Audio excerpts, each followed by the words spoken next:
2026-এ পড়ে গিয়েছি আমরা। 2026-এর আজ চতুর্থ দিন এবং সেখানে সমীক্ষা অনুযায়ী যে তথ্য উঠে এলো 26-এর বিধানসভা নির্বাচনের প্রাক্কালে হ্যাট্রিক করবে বিজেপি। আরও যেই তথ্য উঠে আসছে যে অনেকগুলি আসনে তারা জয়লাভ করবে এবং পাশাপাশি মুখ্যমন্ত্রী হিসেবে কিন্তু জনপ্রিয় ডক্টর হিমন্ত বিশ্ব শর্মা। আরও কি তথ্য উঠে আসছে এবং এই আবহে রাজনৈতিক মহলে কতটা তরজা চলছে? দেখো এসা একেবারেই যে ইলেকশন সার্ভে ট্রেকার অর্থাৎ পিপুল পালস প্রথম ইলেকশন সার্ভে ট্রেকার করেছে অসমে, এবং অসমের যদি বলি আপার আসাম, লোয়ার আসাম, বরাক উপত্যকা, এই তিনটি এলাকায় সার্ভে করেছে পিপুল পালস। এবং পিপুল পালসের এই সার্ভেতে দেখা গেছে অসমে আবারও বিজেপি সরকার গড়তে চলেছে। অর্থাৎ অসমে দেখা গেছে এনডিএকে দিচ্ছে 126টি আসনের মধ্যে 90টি আসন এনডিএ দখল করবে, সেই সমীক্ষা প্রকাশ করেছে পিপুল পালস। সেই ক্ষেত্রে বিজেপি 69 থেকে 74টি আসন লাভ করবে। তারপর কংগ্রেস 25 থেকে 29, অসম গণপরিষদ 8 থেকে 11, বিজেপি, তারপর দেখা গেছে যে বিপিএফ 8 থেকে 10, ইউপিপিএল 0 থেকে 2 এবং এআইইউডিএফ 0 থেকে 2। এবং সেই ক্ষেত্রে বলা যায় যে দেখা গেছে বিজেপিকে অসমের মানুষ পছন্দ করছেন, প্রায় 39% মানুষ বিজেপিকে পছন্দ করছেন। সেটা পিপুল পালসের যে প্রথম তাদের এক্সিট পাল, প্রথম যে ইলেকশন পূর্বের যে সমীক্ষা, সেই সমীক্ষায় প্রকাশ করেছে। অর্থাৎ গতকাল তাদের এই যে সংস্থা পিপুল পালস বিগত বিহার নির্বাচন থেকে শুরু করে দিল্লি নির্বাচন বা দেশের বিভিন্ন রাজ্যের নির্বাচনের পূর্বে তারা যে সমীক্ষা প্রকাশ করে, সেই সমীক্ষা মতে এবার অসমের নির্বাচনের পূর্বে তারা প্রথম এক্সিট পোল বা প্রথম তাদের যে ইলেকশন সার্ভে ট্রেকার সেটা করেছে। এবং সেই পরিপ্রেক্ষিতে অসমে আবারও বিজেপি সরকার গড়তে চলেছে বা বিজেপি যে একক সংখ্যাগরিষ্ঠতা নিয়ে আবারও সরকার আসতে চলেছে সেটা তারা প্রকাশ করেছে। দ্বিতীয় ক্ষেত্রে যে অসমের মানুষের বা এই যে তাদের সার্ভে, সেই সার্ভের যে প্রথম পছন্দের মুখ্যমন্ত্রী ডক্টর হিমন্ত বিশ্ব শর্মার নাম এসেছে। সেই ক্ষেত্রে অসমের এই যে প্রায় তাদের দেখা গেছে তাদের সার্ভের যে প্রথম সার্ভের অনুমান মতে, অর্থাৎ অসমের এই যে মানুষ বা যাদের মানুষদেরকে নিয়ে তারা সার্ভেটা করেছে, আপার আসাম, লোয়ার আসাম বা বরাক উপত্যকা, সেই এলাকার মানুষের প্রথম পছন্দের প্রার্থী বা প্রথম পছন্দের মুখ্যমন্ত্রীর প্রার্থী হলেন মুখ্যমন্ত্রী ডক্টর হিমন্ত বিশ্ব শর্মা।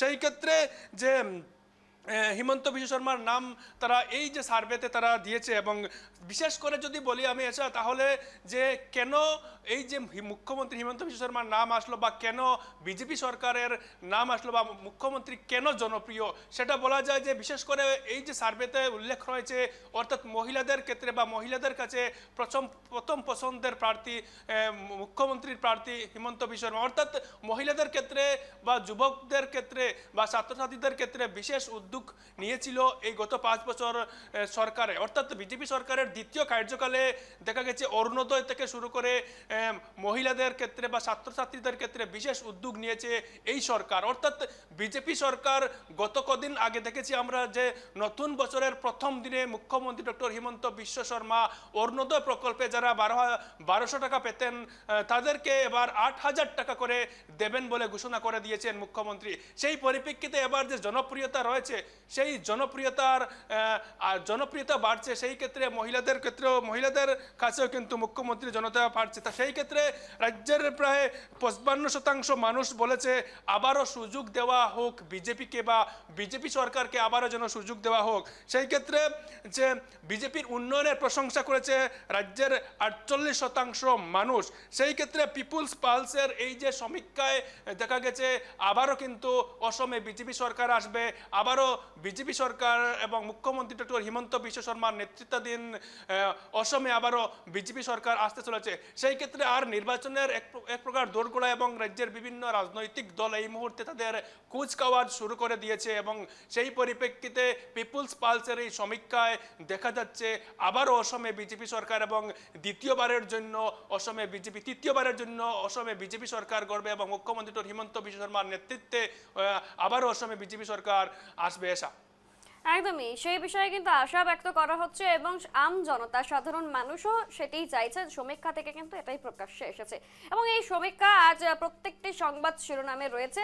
এর পরবর্তীতে ঠিক কি জানা যাচ্ছে, বাকি যে দলগুলি রয়েছে যারা বিরোধী দল তাদেরকে প্রতিক্রিয়া, সেখানকার রাজনৈতিক শীর্ষ নেতারা কি জানাচ্ছেন এই সমীক্ষা প্রকাশের পর? পালসের যে সমীক্ষা, অর্থাৎ পিপুল পালস এক প্রকার নিরপেক্ষ যে সমীক্ষা করেছে, অর্থাৎ তারা তাদের প্রতিনিধি বা তারা যেভাবে সমীক্ষা করেছে সেই সমীক্ষায় দেখা গিয়েছে জনপ্রিয়তা বা রাজ্যের এই যে বিজেপি সরকার গত 5 বছরের বিজেপি সরকার বা তার আগের 5 বছর অর্থাৎ 2016 থেকে দেখেছি বিজেপি সরকার অসমে রয়েছে। সেই ক্ষেত্রে বিজেপি সরকারের উন্নয়ন, বিশেষ করে উন্নয়নের কথা তারা স্পষ্ট করে উল্লেখ করেছে। অর্থাৎ উন্নয়নের ক্ষেত্রে বিজেপি সরকারের যে উন্নয়ন বা রাজ্যের রাস্তাঘাট বা রাজ্যের মানুষের বিভিন্ন সমস্যা, রাজ্যের দরিদ্র মানুষ, রাজ্যের চিকিৎসা সেবা, রাজ্যের শিক্ষা ব্যবস্থা, রাজ্যের সমস্ত বিষয়ে উপর নজর রয়েছিল এবং সমস্ত বিষয়ের উপর নজর রেখেছিল বিজেপি সরকার।